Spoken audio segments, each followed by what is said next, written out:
There's a man on my parking garage's fourth floor camera 4 or 5 nights a month, and in 14 months of footage I have never once caught him using the stairs, the elevator, or the ramp to get up there. I've gone through every second of tape from every entrance we own, and the only explanation left standing is that he never arrives at all, because he's already inside before we lock the gates. I took the job at 23 because it paid better than retail and I liked the idea of quiet. The garage is attached to an office building downtown, 7 levels, mostly empty after 7 at night except for a handful of cars that belong to cleaning crews and the odd person working late. My job was simple. Sit in the booth by the entrance, watch 6 camera feeds, do a walkthrough of every level once an hour, log it, go home at 6 in the morning. For the first month nothing happened that I'd think twice about anywhere else. The first time I noticed him, I almost didn't notice him at all. It was maybe my 5th week, a Tuesday, and I was doing my 1 a.m. walkthrough of level 4 when I glanced at the monitor back in the booth on my way past and saw a shape standing near the stairwell door on that same level. I froze because I was the one currently walking that level, and there was no one else on my radio, no other car listed on the sign-in sheet. But by the time I got back to the booth to check the recording, the shape was gone, and I told myself it was a shadow from the stairwell light flickering, because that light did flicker, and shadows do strange things at 1 in the morning when you're tired. I mentioned it to Danny, the guy who worked the shift before mine, when we overlapped for 10 minutes at the change. He laughed and said level 4 does that to people, that he'd had a couple of guards quit over the level 4 stuff before I started, and that the smart move was to just not linger up there longer than you had to. I asked him what kind of stuff. He said ask him again in 6 months if I still worked there. I thought he was messing with the new guy, so I let it go. For a while I did let it go. Weeks passed. I did my walkthroughs, I watched my monitors, I ate my sandwiches in the booth at 3 a.m. like everybody does on this kind of job. Then one night in my 3rd month, I was reviewing the previous night's footage because a car alarm had gone off around 2 and I needed to log which vehicle it was, and I saw him again. Same level, same stairwell corner, standing there for almost 11 straight minutes without moving, facing the camera the whole time, too far away and too dark to make out a face. I scrubbed backward through the footage to find out when he arrived. There is no footage of him arriving. One frame he isn't there. The next frame he is. That's the part that got under my skin and stayed there. Not that a stranger might wander into a mostly empty garage at night, people do stupid things, but that our cameras cover every stairwell, every ramp entrance, and the elevator lobby, all of it, all the time, and there was no gap in coverage big enough for a person to slip through unrecorded. I went back through a full week of level 4 footage that weekend on my own time, which I probably shouldn't admit to a manager, but I'll admit it here. He was on 4 different nights that week. Never arriving. Never leaving. Just present, and then not. I started making the 10 p.m. walkthrough longer on level 4, telling myself I was being thorough. Really, I was trying to catch him standing there in person so I could either recognize him as some resident's weird boyfriend or confirm I'd finally lost it. I never found him there in person. Not once. He was strictly a camera thing, visible only after the fact, on the recordings, like he existed 1 layer behind the actual building. I brought it up once with Priya, who ran the day shift and handled the sign-in sheet before I clocked in. I asked her, as casually as I could manage, whether the vehicle count on level 4 ever came up short or long compared to what was logged. She didn't even look surprised, which surprised me more than anything else that week. She said the count had been off by exactly 1 car on level 4 for as long as she'd worked there, Always one more space showing occupied on the sensor board than there were actual cars parked when she walked it herself. Facilities had replaced that sensor twice. It never fixed itself. She told me to stop asking about level for the same tired way Danny had, like it was a rule everyone knew and nobody wrote down. Around month 5, I finally asked the building manager, an older guy named Ochoa who'd worked in that office building for almost 20 years, if anything had ever happened on level 4. He got quiet in a way that told me before his mouth did. He said that a maintenance worker had died up there a long time before the garage was even a garage, back when the site was something else, a warehouse, and that the story going around when Ochoa first started was that the man had gotten pinned by a freight elevator that failed, and that it had taken almost 2 days for anyone to find him because nobody used that part of the building on weekends. Ochoa didn't want to talk about it much more than that. He told me not to put it in any reports, said corporate didn't like ghost stories attached to their properties, and changed the subject. After that conversation, I couldn't stop watching Level 4, live and recorded both, and here's the part where it got worse instead of better. He wasn't in the same spot every time anymore. Over the following weeks, he crept closer to the camera itself, a little more each sighting, like he was pacing out the distance in stages. First the stairwell corner, 30 feet off. Then nearer the elevator lobby. Then, one night in my 7th month, close enough that the motion light above the camera should have caught his face if it had been working right, except the light was out that night, and only that night, even though maintenance had checked it 2 days before and said it was fine. Danny quit not long after that, no notice, just stopped showing up, and when I called him he told me flatly that he wasn't going back for anything, wouldn't say why, and hung up. I should have taken that as my cue too. I didn't, because by then I needed the job and because some stubborn part of me wanted to actually see this thing through to whatever answer was waiting at the end of it, the way you keep scratching at something under your skin even after it starts to hurt. The night everything changed was in month 11. I was in the booth around 2:40, going through the live feeds out of habit more than suspicion, and Level 4's camera showed him standing directly beneath it, close enough that the angle looking straight down should have shown me the top of his head and nothing useful, except he tilted his face straight up into the lens, which no one had ever done before, always just standing there with his head down or turned away.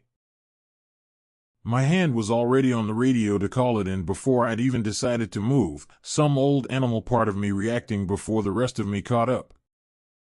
For one clean frame, the image caught him looking up into the camera, and even grainy and gray and compressed the way our system renders everything. I recognized the uniform he was wearing before I recognized anything else about him. It was the same uniform I had on. Same patch, same color, same everything, decades out of style but unmistakably ours. I don't work Level 4 anymore if I can help it, and I've asked to be reassigned to the booth-only shifts, no walkthroughs past Level 3, and management let me have it without asking why, which tells me I'm probably not the first guard to ask. I still watch the recordings sometimes when I'm bored at 3 in the morning, and he's still up there, standing a little closer to the camera each time I check, patient in a way that doesn't feel like waiting anymore so much as counting down. What I can't stop thinking about, the thing I genuinely do not have an answer for, is what happens on the night he finally reaches close enough to step through that lens the way he's been walking toward it for almost a year, and whether the uniform is a coincidence, or an invitation, or a warning about which one of us actually gets to leave the garage in the morning. Every night at 3 a.m., the patient count on my hospital floor comes up one higher than the number of beds we actually have filled, and no matter how many times I've recounted it myself, walking room to room with the census sheet in my hand, the extra body is always logged as being in room 214, a room that is supposed to be standing empty. I've worked nights on the mid-surg floor for 6 years, which sounds like a long time until you realize most nurses who make it past year 2 on nights just stay there, because by then your body has rearranged itself around the schedule and days feel like the unnatural shift instead. Our floor runs light overnight, 1 charge nurse, 3 or 4 floor nurses, a tech or 2, covering somewhere between 20 and 30 patients depending on the week. Room 214 had been an actual patient room for years, nothing special about it, until about 18 months ago when facilities took it offline for what they called long-term renovation, plumbing issues, something about the room below it flooding. The door gets propped shut. No bed inside anymore, just a stripped mattress frame and boxes of supplies nobody's bothered to move. The first time I noticed the count problem, I assumed it was a clerical thing, the kind of small error you get used to catching and fixing without thinking twice, because hospital paperwork is held together with tape and good intentions. Our electronic system tracks bed assignments automatically, pulls from admissions, discharges, transfers, and updates a running total that the charge nurse reconciles at the start and middle of every shift. That night the system said 23 patients. I counted 22 beds occupied. I went through the list twice, matched every name to a room, and the only room left unaccounted for on the system was 214, showing 1 patient assigned, no name attached, just a placeholder ID string that didn't match our normal admission format.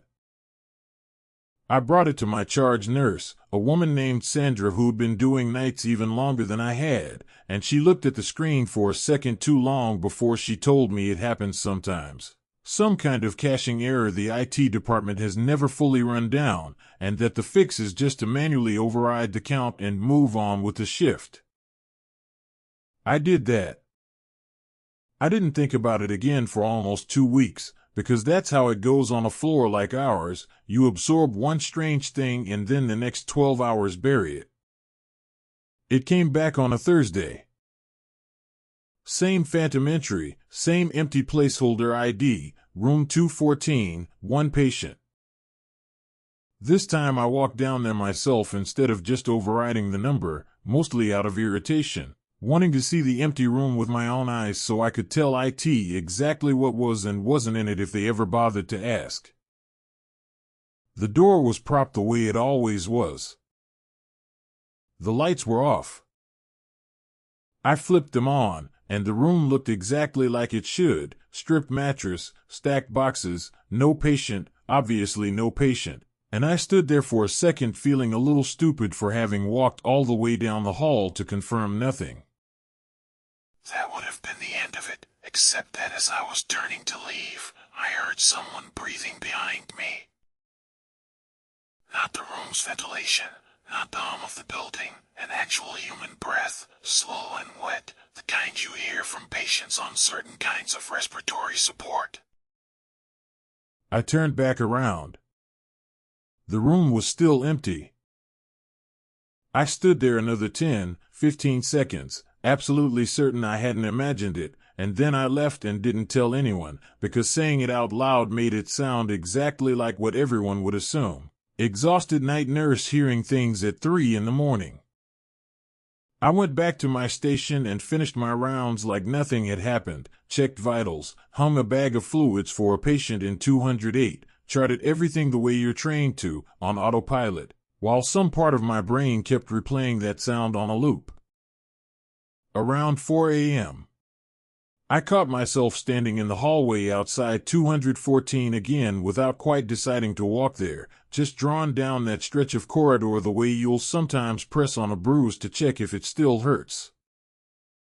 The door was shut again, propped the way housekeeping always left it, and I didn't open it a second time that night. Over the following months the phantom count kept showing up, not every night, maybe 6 or 8 times a shift block, and Sandra's fix became the standing procedure: override the number, don't dwell on it. But I started dwelling on it anyway, quietly, the way you do with something that itches at the edge of your attention even when you're busy with actual patients who actually need you. I asked one of the older techs, a guy named Marcus who'd worked that floor since before the renovation, whether room 214 had ever had a patient who'd had a bad outcome in there. The kind of thing hospitals don't advertise but staff always seem to know about anyway. He told me, in the flat unbothered way people talk about things they've made peace with a long time ago, that a woman had coded in that room almost 3 years back. A long slow decline nobody caught in time because she was considered stable and wasn't on close monitoring, and that by the time anyone came in to check on her she'd been gone long enough that there wasn't anything left to do. He said the room got a reputation after that among the overnight staff, nothing anyone put in writing, just a quiet understanding that you didn't linger in there longer than your task required, and that a couple of the older nurses used to say you could hear her breathing if you stood still enough, waiting for someone to notice she'd stopped. That explanation didn't make me feel better, but it did make the breathing I'd heard fit into a shape I could at least name, and naming it made it slightly easier to keep working the floor without flinching every time the census ran high. I stopped walking down to check the room in person after that. I just overrode the count like Sandra taught me and moved on, and for a long stretch, nearly a year, that worked fine. The breathing became a story I told myself I'd imagined, filed away with all the other 3 a.m. things that don't survive daylight. Then, about 2 months ago, the count came up wrong in a way it never had before. 24 patients logged, 23 beds filled, room 214 showing occupied same as always, except this time the placeholder ID had a name attached to it. A name I recognized immediately because I'd charted on her myself for 2 years before she was ever a patient anywhere, back when she was one of the senior nurses training me on this exact floor. She'd retired 18 months earlier, right around when 214 went offline for renovation, and I happened to know, because another nurse had mentioned it in passing a few weeks prior, that she'd passed away quietly at home not long after retiring, the kind of news that moves through a hospital in hushed conversations at the nurse's station and then goes quiet just as fast. I stood at that terminal for a long time with my badge still in my hand, staring at her name sitting there in a system that had no earthly reason to know it, attached to a room that had been stripped of everything but a bare mattress frame for a year and a half. And I understood all at once that the breathing I'd heard that first night hadn't been the woman who died in there originally at all. It had been someone else, someone who used to walk this exact hallway on these exact overnight shifts long before I ever learned the floor from her, and who apparently hadn't stopped. I called Sandra over before I could second-guess myself, and she looked at the screen for a long moment, the same too long moment she'd given it the very first time I'd shown her, and then she reached past me and cleared the entry herself without a word, the way you'd close something you'd rather not have opened. I asked her straight out if this had happened before, if a real name had ever shown up attached to that room.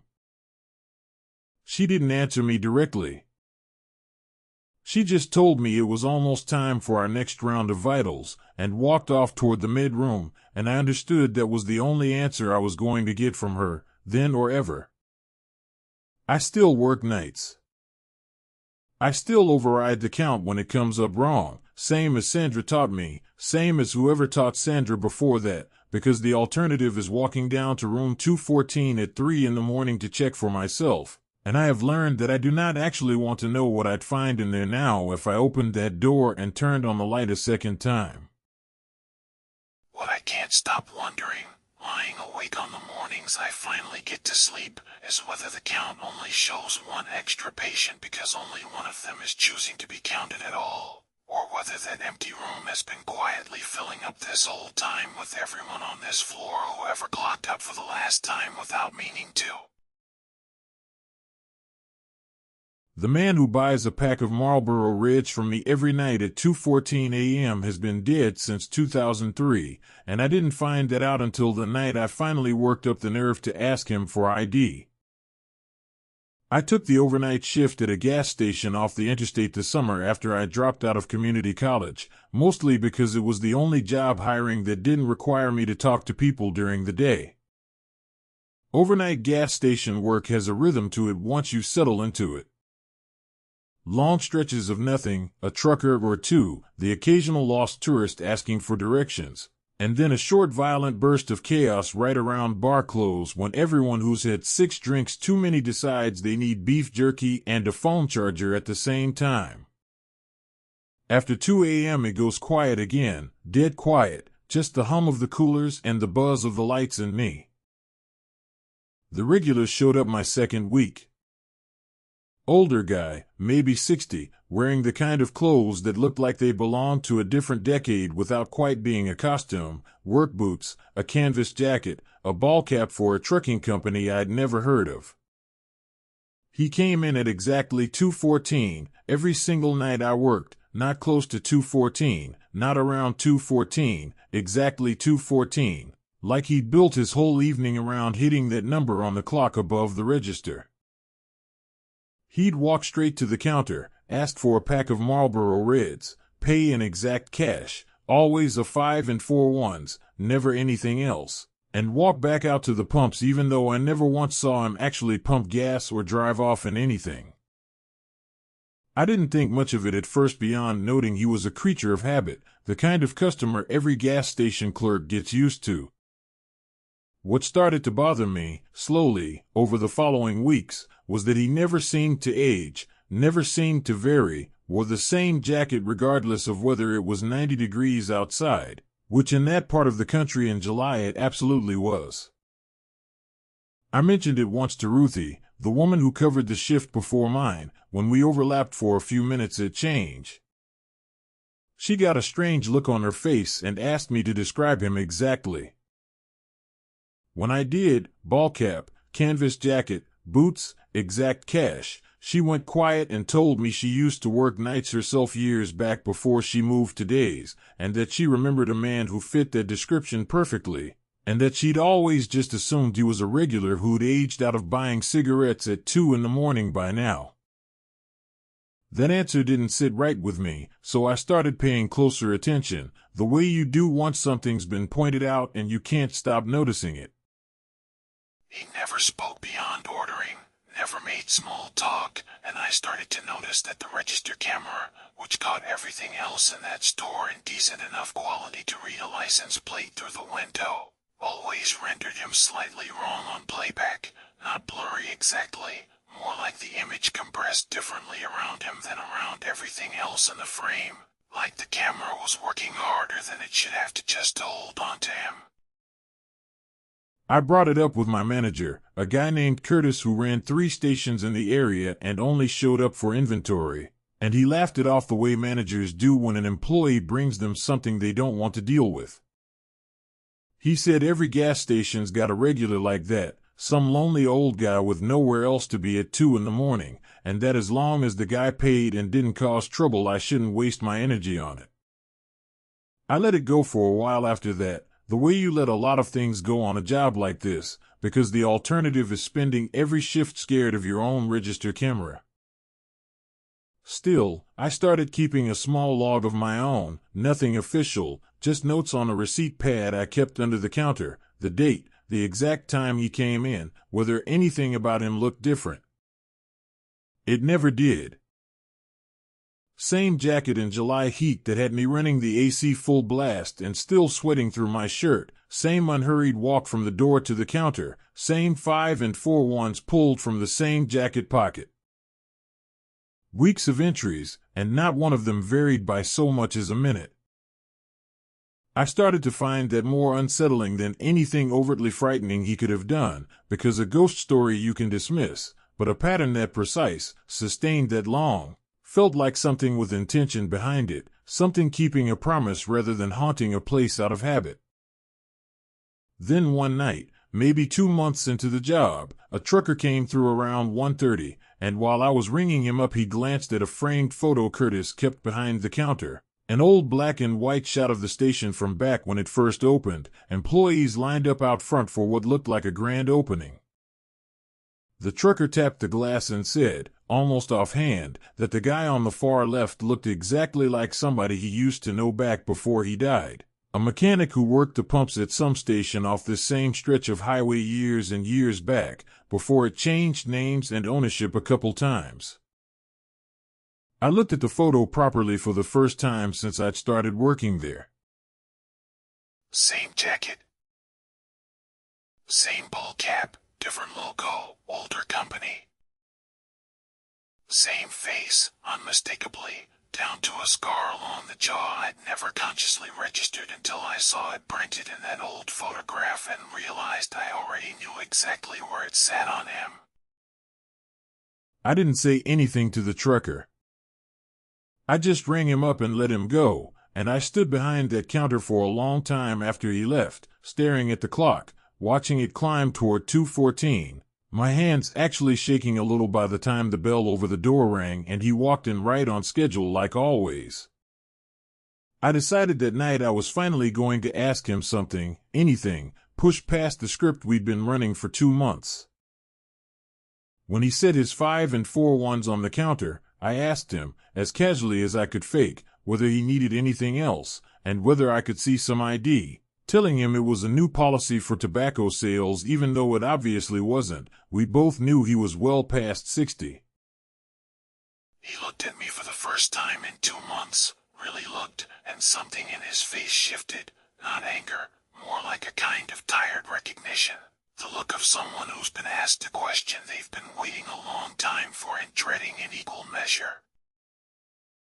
He reached into his jacket like he was going to produce a wallet, and instead he just said, quiet and even, that he didn't carry any anymore, hadn't needed to in a long while, and that I should stop asking him things I wasn't ready to hear the answers to. Then he picked up his cigarettes and walked out, same as every night, except this time I watched through the window the whole way, and he didn't get into a car, didn't walk toward the road, didn't walk anywhere at all that I could track. He was just gone past the edge of what the parking lot lights reached, swallowed by the dark at the tree line like the light itself stopped a few feet short of wherever he'd gone. I looked him up the next day, the mechanic in the old photo, using the company name printed faintly on the sign behind the employees. It didn't take long to find an obituary from a local paper, a man in his 40s at the time, killed in 2003 in an accident on the property when a fuel line failed during a delivery. Survived by nobody, the article named, buried 2 towns over. The photo in the obituary was younger than the man I'd been selling cigarettes to for 2 months, but it was him, the same scar, the same set of his jaw, aged forward exactly the number of years that had passed since the accident. Like whatever he was had kept quietly getting older on schedule even though it had stopped, by every account that mattered, being alive. He still comes in. 2:14, every night I work, 5 and 4 ones, same order, same silence, and I still sell to him because I genuinely don't know what else there is to do, and because some nights I think he's the only thing on this stretch of highway that's honest about what it is.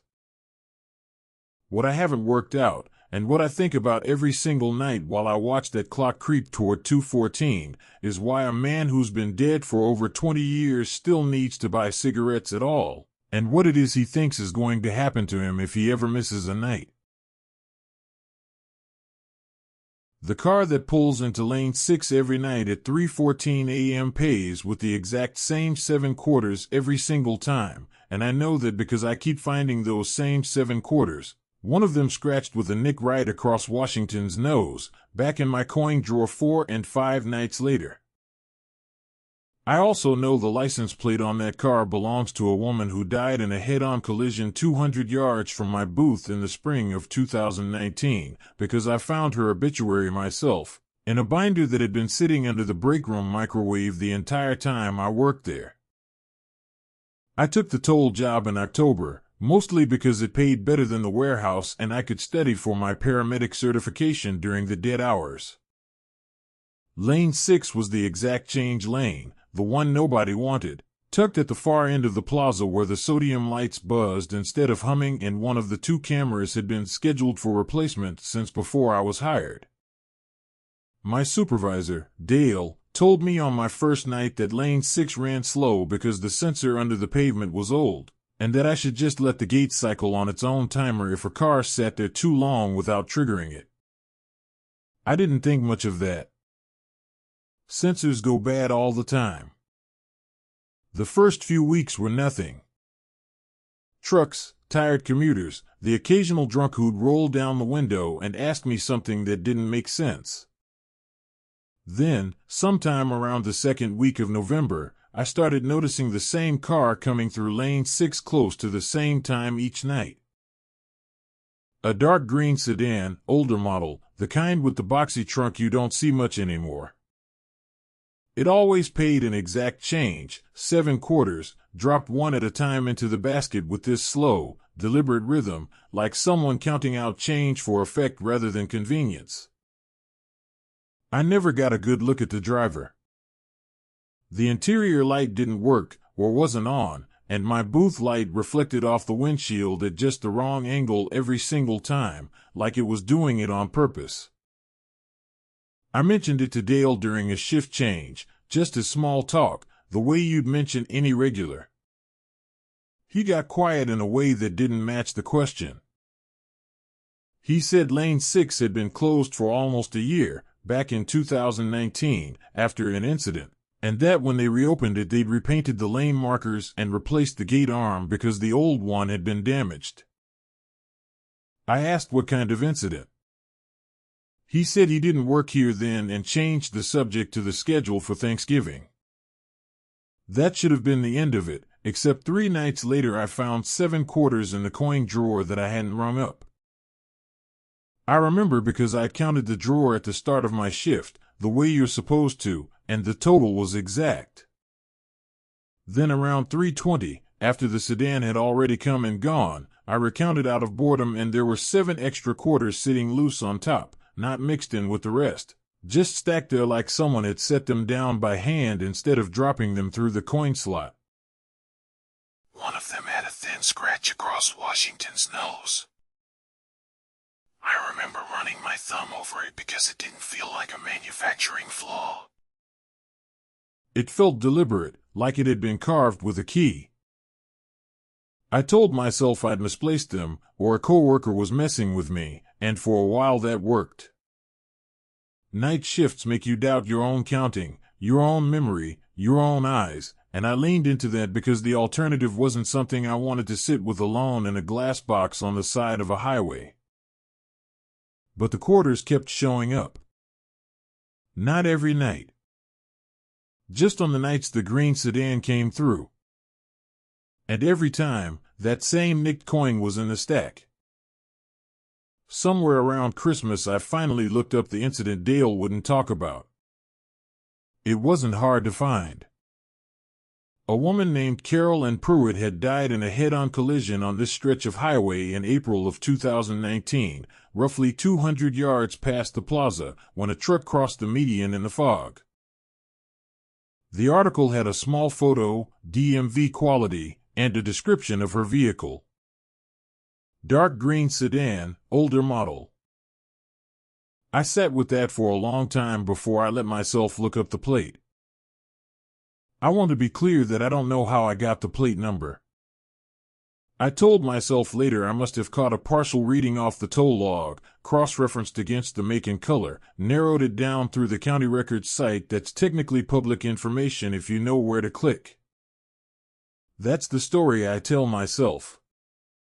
What I remember, honestly, is typing 7 characters into a search box without hesitating, like my hands already knew them, and the record that came back was registered to Carol Ann Pruitt, expired since 2019, never transferred, never scrapped. I didn't work lane 6 again for 2 weeks. I traded shifts, told Dale I preferred the main lanes, and he didn't ask why, which told me he already had a guess. During that stretch I asked around the break room, carefully, not wanting to sound like the new guy who'd lost it.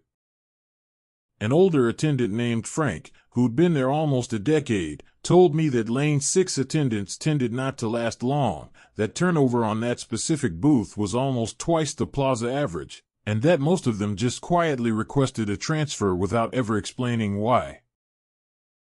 He said it like it was a known fact of the building, the way you'd mention a leaky roof.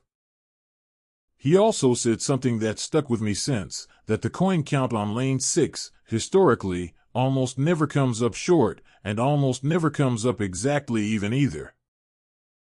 It's always a little bit over. Like something's been added. Before I went back, I did one more thing I'm not proud of. I drove out to the plaza on my night off, parked in the employee lot, and walked the shoulder of the highway toward the spot the article described, 200 yards past the booths where the guardrail still had a section slightly newer and shinier than the rest, mismatched paint, a repair nobody had bothered to blend in. I stood there in the dark for longer than I meant to, telling myself I was just satisfying curiosity, and the whole time I had the specific, unshakable feeling of being watched from behind, from the direction of the booths, even though the plaza sat empty and dark that night, lane 6 included, gate down, lights off, nobody scheduled. Money got tight in January and I picked lane 6 back up, telling myself the coins and the sedan had just been a string of bad coincidences stacked on top of a spooky article I shouldn't have gone looking for. For 3 weeks, nothing happened. No sedan, no coins, no scratch on Washington's nose.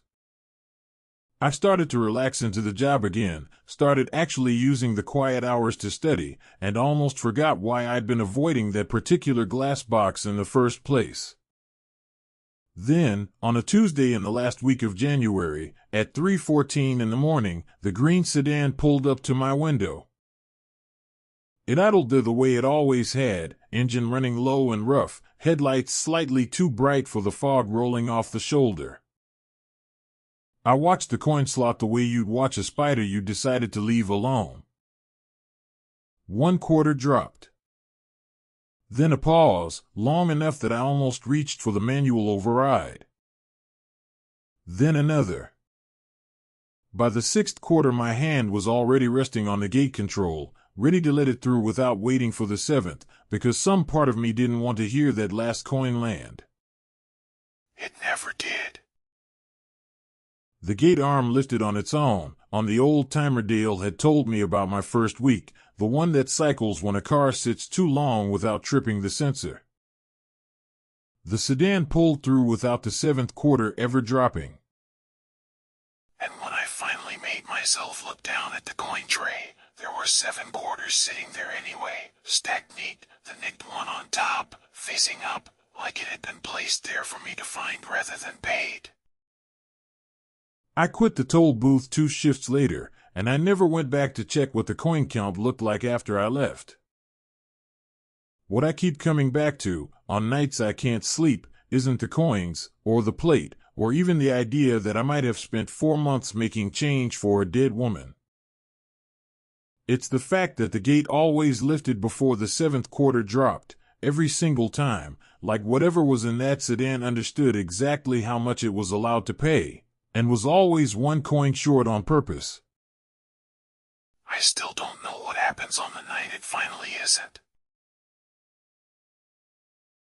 The dog in Kennel 4 had been dead for 6 hours, confirmed by 2 separate staff members, tagged and bagged for the morning pickup, and I watched it sit up in the dark and press its face against the cage door, staring directly at the spot where I was standing behind the reception desk where it could not possibly have seen me.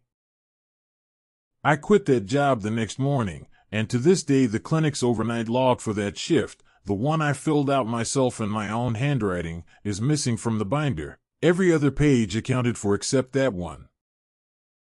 I'd been working the overnight tech position at the animal hospital for about 5 months when it happened, and I want to say up front that I loved that job before that night. It was a 24-hour emergency and boarding clinic just off the highway, the kind of place that takes overnight surgical recovery cases, post-op boarders, and the occasional DOA that comes in with an owner too distraught to process anything at 2 a.m. My job was simple on paper. monitor vitals on the recovery patients, walk the borders, restock, and handle anything that came through the emergency doors before the on-call vet arrived. Quiet nights, I did homework for my vet tech certification at the desk. Busy nights, I didn't sit down until sunrise. The kennel room was split into two sections separated by a swinging door, boarders and recovery cases up front near the desk where I could hear them, and a back section we all just called the cold room, even though it wasn't actually refrigerated, just windowless and always a few degrees colder than the rest of the building for reasons nobody had ever tracked down. The cold room held two things overnight: deceased patients waiting for morning pickup by owners or the crematory service, and, occasionally, animals in isolation for contagious conditions. I didn't love being back there, but it wasn't unusual. Death is just part of that job, and you get used to the practical side of it fast. About 3 weeks in, I started noticing something small. Animals in the front kennels, the healthy boarders, would go quiet and still whenever I walked toward the cold room door, the way dogs go still right before a thunderstorm they can sense before you can. I mentioned it to one of the day techs, a woman named Priya who'd worked there almost 6 years, and she laughed it off, said dogs pick up on smells we can't, that's all it is. I believed her. I wanted to believe her. The nick that stuck with me, though, was smaller than that. Every dog and cat that came into the clinic got a paper chart clipped to the outside of its kennel: name, weight, meds, notes. On deceased patients in the cold room, we still clipped a chart, just marked deceased across the top in red markers so nobody would accidentally treat a body like a live patient during a busy handoff. One night in my second month, I went back to do the required hourly walkthrough and found a chart on an empty section of cage. No animal, just a chart clipped to the door, and it read deceased in that same red marker. But the name field said patient unknown, and the admission time was listed as a date almost a year before I'd started working there. I asked the day shift about it the next morning. Nobody knew anything. The chart wasn't in the system. Priya said maybe someone had grabbed an old chart from storage by mistake and clipped it there as a joke, which didn't sit right with me because nobody joked about the cold room, ever, not even the vets who'd been doing this for 20 years.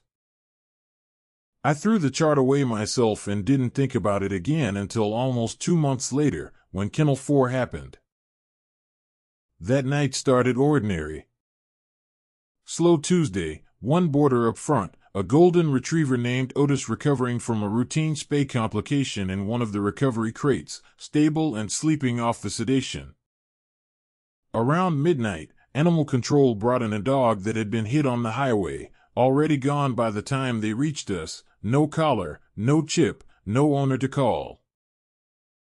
The on-call vet confirmed no heartbeat, no reflexes, standard procedure, and I helped bag and tag it myself, wrote up the intake chart, deceased across the top in red, and wheeled it back to the cold room into Kennel 4 around 12:40 a.m. I remember the time because I logged it, and I remember logging it because that log page is the one that's missing now. For the next 2.5 hours, nothing happened. I did my walkthroughs on schedule, checked Otis's vitals, did homework, drank bad coffee from the break room machine that always ran too hot. Around 2:50, I went back for the hourly check and the cold room felt colder than usual, enough that I remember rubbing my arms through my scrub jacket and thinking the thermostat must be acting up again. I did a quick visual pass down the row, out of habit more than necessity, since nothing back there needs a vitals check. Kennel 4 was empty of stillness in a way I can't fully explain except to say that dead animals have a particular kind of quiet to them, a stillness that's different from sleep, and Kennel 4 didn't have that anymore. I stopped in the doorway before I even consciously registered why. Then I saw it sit up. It didn't move like an animal waking from anesthesia, loose and confused. It moved in one motion, straight up onto its haunches, spine rigid, and turned its head directly toward the swinging door I was standing behind. A door with a small wire mesh window that should not have let it see anything of the front desk, let alone me specifically, standing exactly where I was. Its eyes didn't reflect the hallway like the way a living dog's eyes do. They just held it, flat, like two coins. I didn't go closer. I want to be honest about that. I backed out of that hallway, closed the swinging door, and stood at the front desk for the rest of my shift with my hand on the phone, not calling anyone, just holding it, until the day shift vet arrived at 6 a.m. I told her what I saw. She checked Kennel 4 herself. The dog was there, exactly as it had been left, tagged, bagged, unmistakably and completely dead, cold to the touch in the way only ours dead tissue gets cold. No sign of movement. No sign that anything in that room had shifted since I logged it in at 12:40. Before I gave notice, I did one more thing I still regret. On my last scheduled overnight, out of some need to prove to myself the whole thing had a rational explanation, I pulled the clinic's paper archive from the storage closet and dug up the actual intake record for Kennel 4 from that night, the one animal control had brought in off the highway. The chart matched everything I remembered: breed, estimated weight, time of death confirmed by the on-call vet. But clipped behind it, tucked in the folder where it shouldn't have been, was a second, older chart for a different animal entirely, same red deceased marking, same kennel number, dated almost exactly 1 year before I'd started working there, for a dog whose listed cause of intake was also a highway strike. I photocopied it before I could talk myself out of it, and the copy is the only page of that entire folder I still have, because when I went back to the archive 2 days later to look again, the original folder for Kennel 4's history had been reorganized, and that older chart wasn't in it anymore. I gave notice that morning and worked out my 2 weeks on day shift only, which the clinic manager approved without asking why, which told me more than I wanted to know. On my last day, I went looking for my log page from that night, partly to prove to myself I hadn't made up the timestamp, and it wasn't in the binder. Every other night I worked was there, my handwriting, my initials, in order. That one page was simply gone, not torn, not crumpled in the trash, just absent, like it had never been filled out at all, even though I remember writing it. Even though I remember the exact weight of the pen in my hand when I logged Kennel 4 at 12:40 a.m. I still work nights, different clinic, different town, and most nights I don't think about it at all. But every so often, doing a walkthrough past a boarding kennel, I catch a dog go still and quiet the way they used to at that first clinic, watching something past my shoulder that isn't there, and I think about that missing page. And I wonder what exactly got logged into the system in place of what I actually wrote down that night, and who, or what, would have wanted it removed. A caller phoned into my graveyard radio show and told me the exact time I was going to die, down to the minute, in a voice that matched a recording of my own voice from a show I hadn't broadcast yet. When I pulled the station's call log the next morning to trace the number, it showed the call had come from a phone line that had been disconnected for 11 years and had never once, in that time, been reassigned to anyone. I want to back up, because none of that makes sense without the rest of it. I hosted the overnight slot at a small AM station, midnight to 5, mostly call-in, mostly regulars, the kind of low-budget graveyard shift where it's just you, a soundboard, and whatever lonely, insomniac, or half-drunk callers feel like dialing in at 3 in the morning to talk about anything from local politics to conspiracy theories to just needing a voice to answer them back. I'd done the slot for almost 2 years by the time this started. I knew our regulars by voice before they gave their names. It began small, the way these things always do. Sometime in early spring, I started getting calls from a number the caller ID displayed only as unknown, no area code, no digits at all, just that word sitting there on the screen where a number should be. The first time it happened, I figured it was a glitch with our aging phone system, which wouldn't have surprised anyone at that station. I picked up anyway, because that's the job, and a man's voice on the other end asked me, very politely, what song I was going to play next. I told him, off the top of my head, because I hadn't actually chosen it yet. Then I went to cue it up and realized the song I told him was true, in the sense that it was, in fact, the next song I ended up playing, though I hadn't consciously decided that until after I'd already said it to him. I told myself I'd just been thinking about it subconsciously, that the mind works ahead of itself sometimes, and moved on with the show. The unknown calls kept coming, maybe once or twice a week, always somewhere between 2 and 4 in the morning, always the same man's voice, calm, unhurried, never in a rush to get off the line even when I tried to cut it short. He never gave a name. He'd ask small questions. What time was it? Whether I'd eaten dinner. Whether the studio door was locked. Ordinary things that shouldn't have unsettled me and did anyway, because of the way he asked them, like he was confirming details rather than making conversation, like he already had the answers and just wanted to hear me say them out loud. About 6 weeks in, I finally asked our engineer, a guy named Marcus who'd been with the station almost 20 years, if he could pull caller ID data on the unknown calls, since our system was supposed to log the underlying number even when the display showed nothing. He ran it for me the next week. Every single unknown call, going back to the first one in early spring, traced to the exact same 10-digit number, one that had belonged to the station itself, on an old internal line in a building we'd moved out of 11 years earlier. Marcus checked with the phone company directly.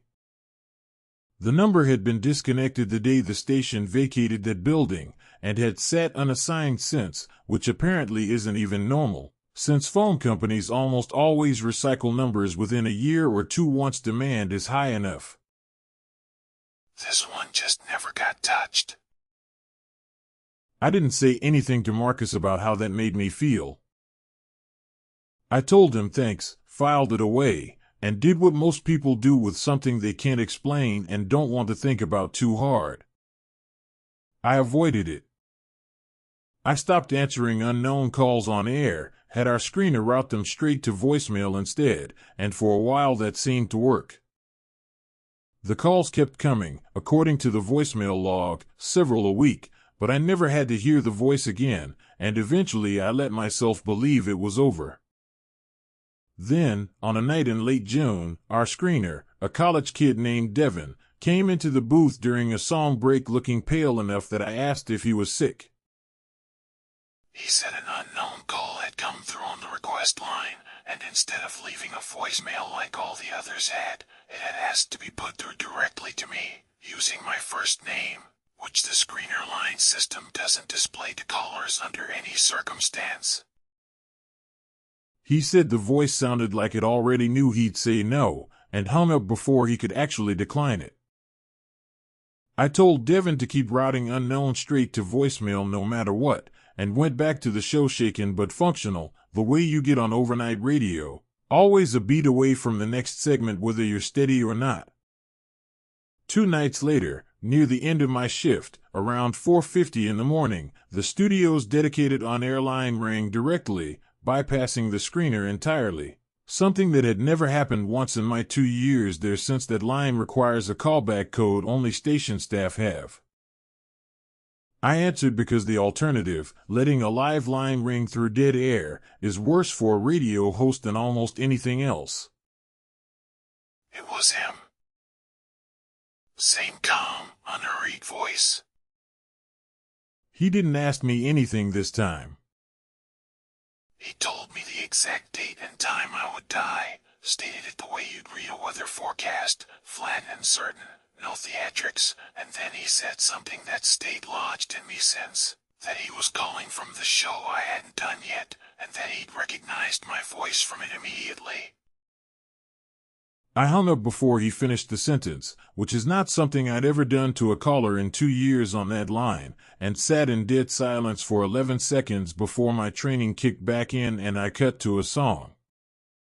I didn't sleep that day.